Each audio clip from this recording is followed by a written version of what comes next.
Beyond that, uh, I touched on it a little bit, but effectively, Evo has announced their plan for 2026 through 2030. The idea is they're going to be expanding into 9 tournaments a year in 5 new countries, and it's going to be all over the place. And people have been wondering, where's Evo going to be taking place next? And, they announced, of course, there's Vegas, and then they eventually announced Japan in the past. And then they kind of said, oh, we're going to France. And people were like, oh, there's some mystery countries. Is it going to be? Where is it going to be?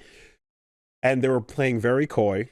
And then they didn't announce Saudi Arabia back last time when they were doing the new list of locations, right? And everyone went, huh. But in the back of your mind, you're like, okay. But it's coming, though. Let's not mince words. You don't buy your toys to not play with them. And so with yesterday's story, they then announced Evo, 9 tournaments, and you're getting Vegas, Japan, Europe, Singapore, Morocco, Brazil, China, Middle East, Mexico. And where's it going to be in the Middle East, Willie? It says Middle East. Oh, that's crazy. I mean, there's a flag, but it says Middle East, so who knows? It could be anywhere. And it's kind of just like, it's interesting to watch, because when you see that type of reveal, and I mean, it was France before, but it said Europe on the thing here. It is interesting because, like, you go, oh, so you know how people feel about this. You're well aware. You didn't just buy this and not know. And everyone's been pretty vocally, uncomfortable with Saudi Arabia's purchasing of half of Evo. And some fighting game people have been uncomfortable. Sure. I know at least a couple that are like, hell yeah. And so knowing that everyone's got their eye waiting to see, waiting for the inevitable, because, there's been events that have been happening around the Evo timeline as well, and invitationals and so on. It's like, here is the scattershot announcement. It's international. It's going all over the place. So why wouldn't it come here? And it's like, right. The distraction method by being everywhere is how you don't focus on the one. And why would you? Because it's worldwide. It's everywhere now, And it's interesting because it's, in terms of marketing, right? Your strategy gets to be like, you announce the thing you've always wanted to, but you make it exciting for people that have wanted access to a big event. So people in Singapore, Morocco, and Brazil, and China are like, and Mexico are popping off. They're obviously like, yeah, that's awesome. We get a tournament that we didn't have before. That's super cool. But all of that is like, you're willing to spend the money, where if you really could get what you wanted, you would just go Vegas, Japan, Saudi Arabia. But to soften the blow and to continue the washing, you have to put more out there, right? I think there's more going on than of course. Just that. Well, there's more than that. Yeah, of course. On a second layer, I would say, this is all me just speculating and thinking about what my impression is of it. But I would say that, like, the second layer of it is, when Bobby Kotick buys the name Guitar Hero, you got to put out a whole lot of Guitar Hero to make as much money back on what you spent your money on. Otherwise, it's a bum investment.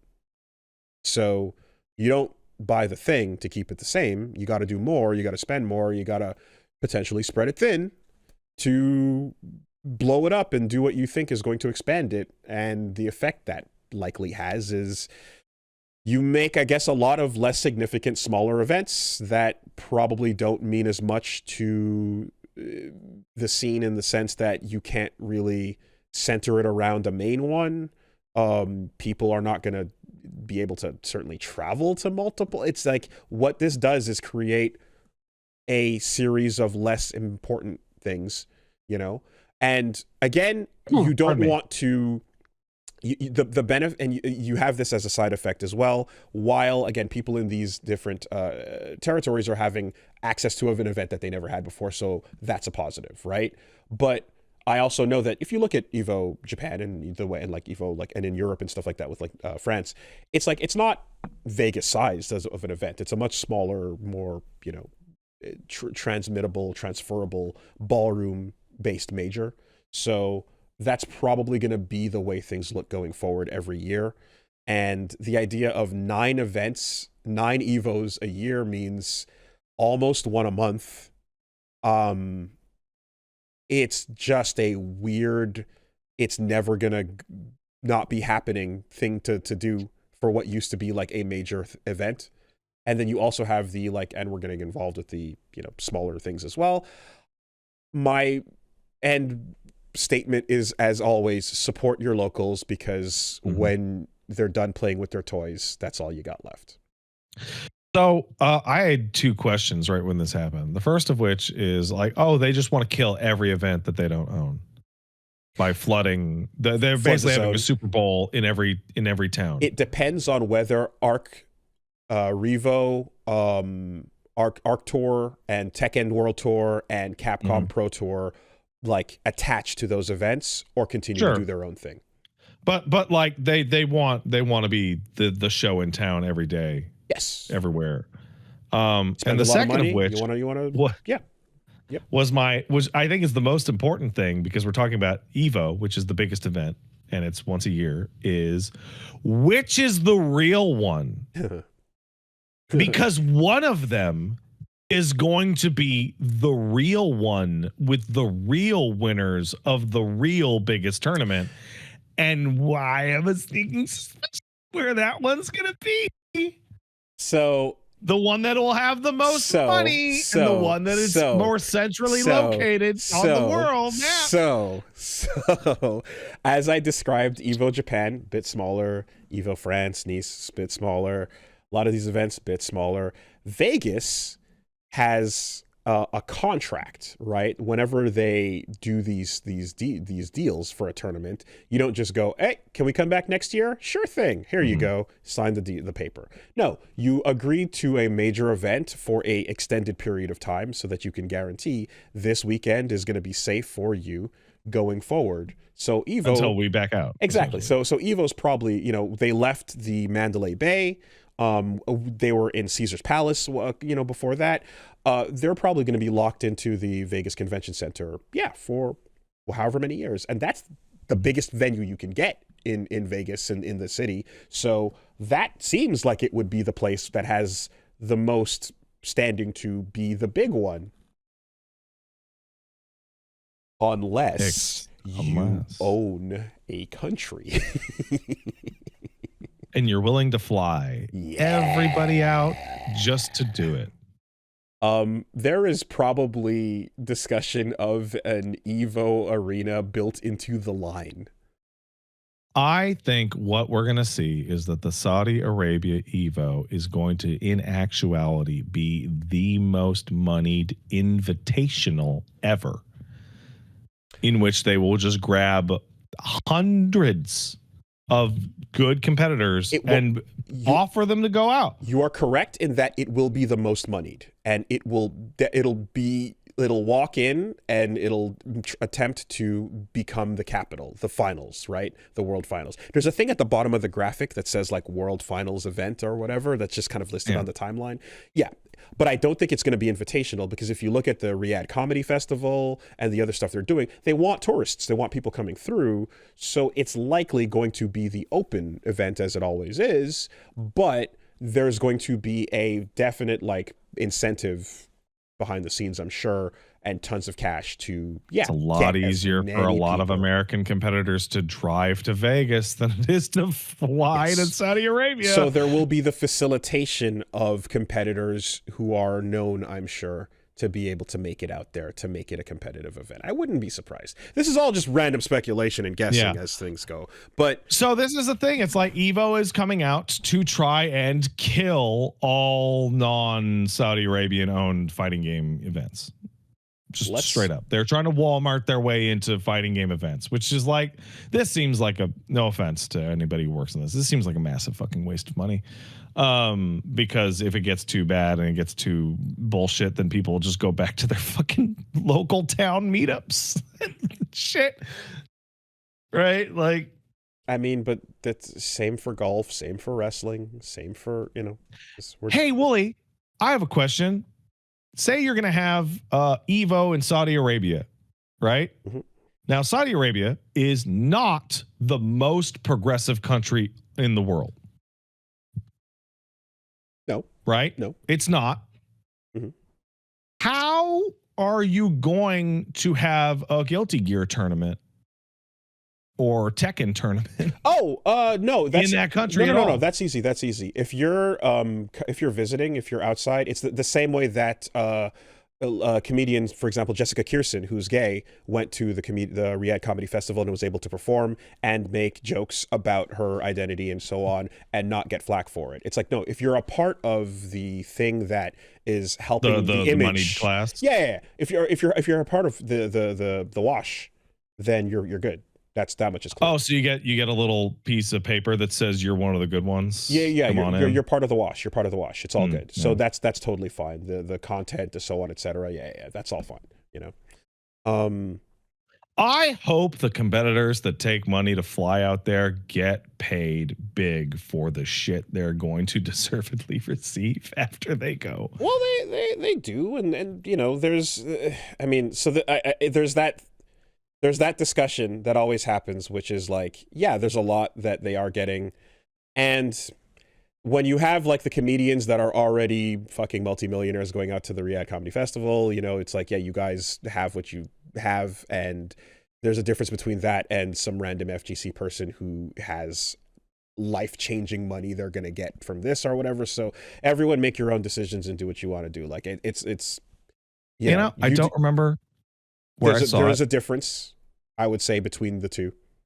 I don't remember where I saw it, but I remember when people were talking about, like, I think it was Burr going out there, which was the comment like, it's crazy how being a millionaire can make you such a whore.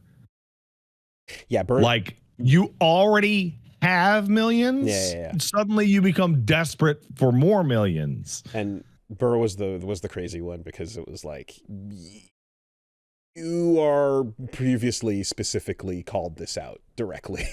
So what the hell? Yeah. But anyway, I mean, look, again, it's everyone, you do your thing.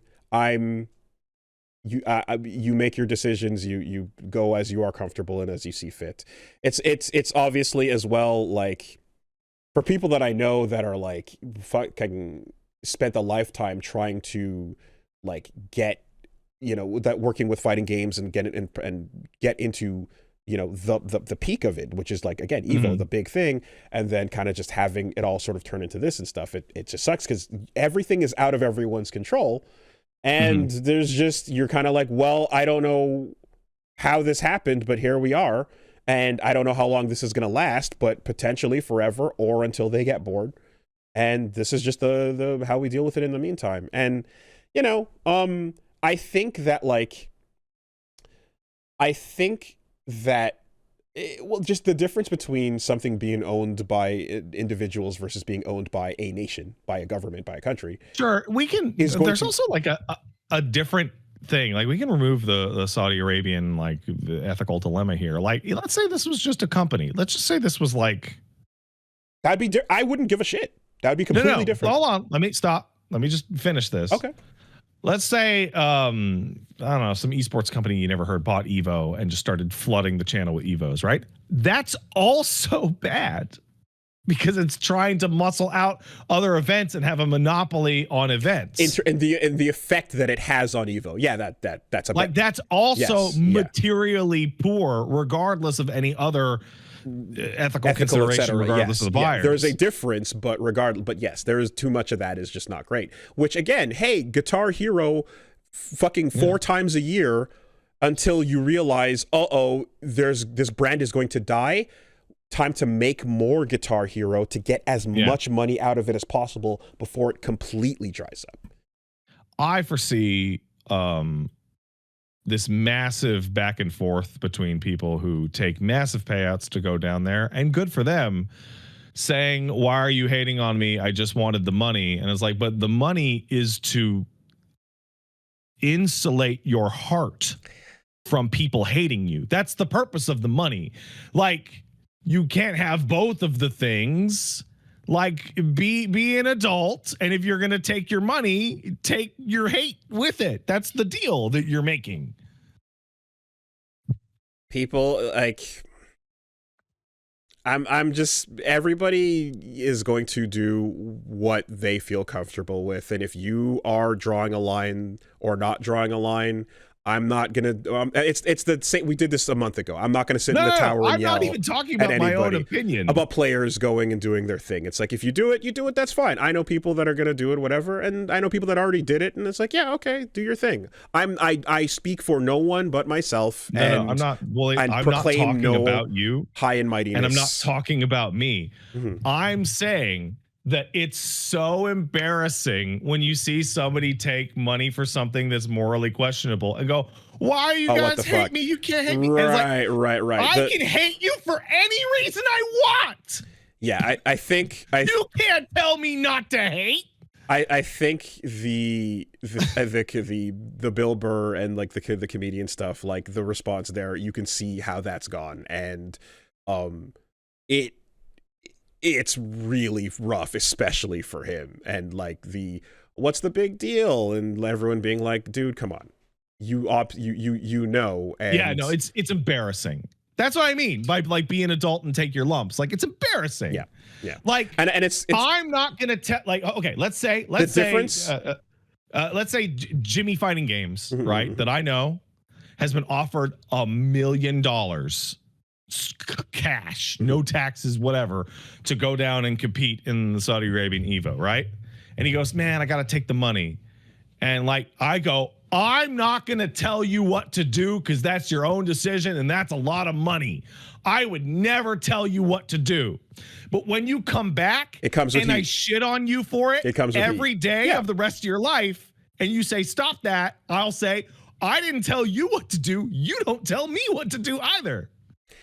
It's and what I'd say too as well is that the difference, like Bill Burr in particular got more of it than say like Pete Davidson, who I think his statement, because people were like, Pete, didn't your father die in 9/11? Isn't that something?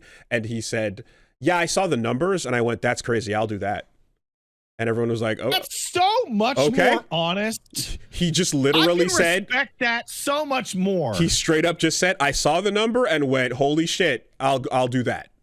No, absolutely. But I want the money. End of discussion. Okay. End of discussion. There's nothing else to say there.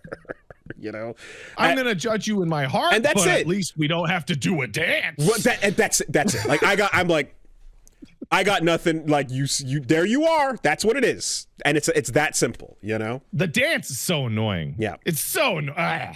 So, yeah. That's it. We don't, you know me. I don't like the ambiguities, to the point, you know? But yes, I feel like the effect on the smaller events and the effect on the tours and all that stuff, I think the effect on those is obviously poor. I think the effect generally, I think the effect on the community will be significantly negative because the conversation we're having now is going to be made writ large, and you are going to have let's just say from a competition standpoint, you're going to have competitors that might have won not go for moral reasons. And then you have to go, well, was it a legit event because these people didn't go? No. That's the legit event is the one with the most high-level competitors. That is not a coming conversation. It is active. It is happening right now. Right. As people, the community is going through that right now. Absolutely. Let's say world's best Street Fighter 6 player by most metrics doesn't go, but he does go to CEO. Guess what? CEO is now the new Evo because the winner of that Street Fighter 6 tournament is probably the best one, or Capcom Cup, or whatever. But right. But the strategy and the like this really like this thing that the conversation we're having where like this sucks and you care about if you care about the games and the genre and whatever's going on, then you know the impact it has is negative. But on the higher level of it, it's just like, yeah, but you ignore it and too bad, and we just move on, right? That's been the strategy so far, and that continues to be the strategy. So ultimately it'll be like, oh yeah, well that player didn't go, so fuck them, and then this person's the champ, and then they'll just, and like whatever that thing you're describing is of like, we know in our hearts or whatever, it's like, yeah, but your heart has no value. Right. What does have value is the goal that this person is standing on as they won first place, and that's it. The 10 events thing is crazy because I've been running the math in my head. It's like the Olympics coming out and saying, by the way, our Olympics are going to be happening every 6 months. Yeah. In a different country. Yeah. Forever. And you go, fuck that. I don't give a shit about that. Like, yeah.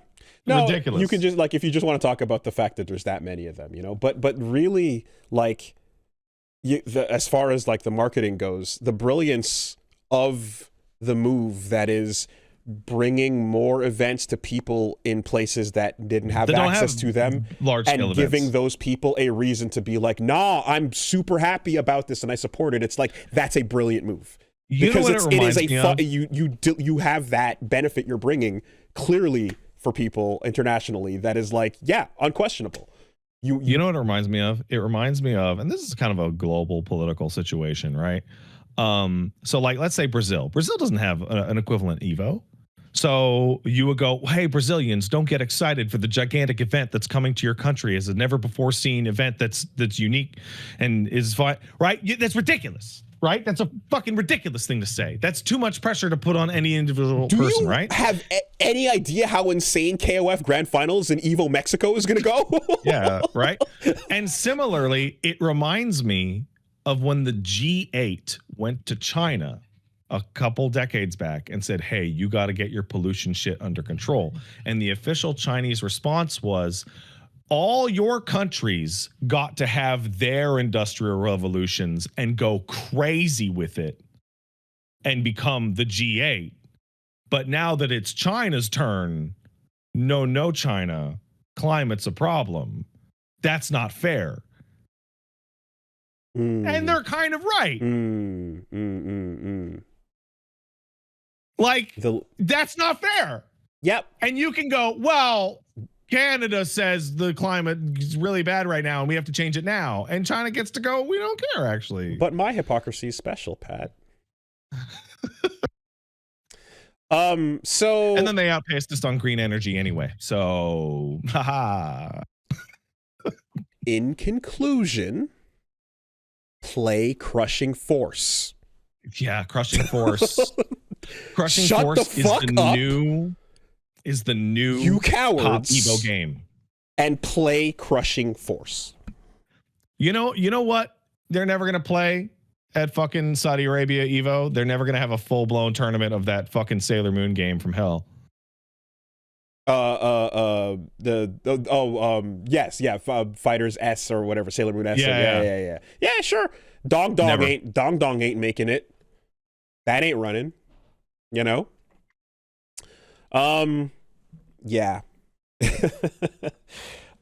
Solved. I solved this entire. You actually kind of solved it before. Solved it yesterday. Before you knew. You're thinking ahead.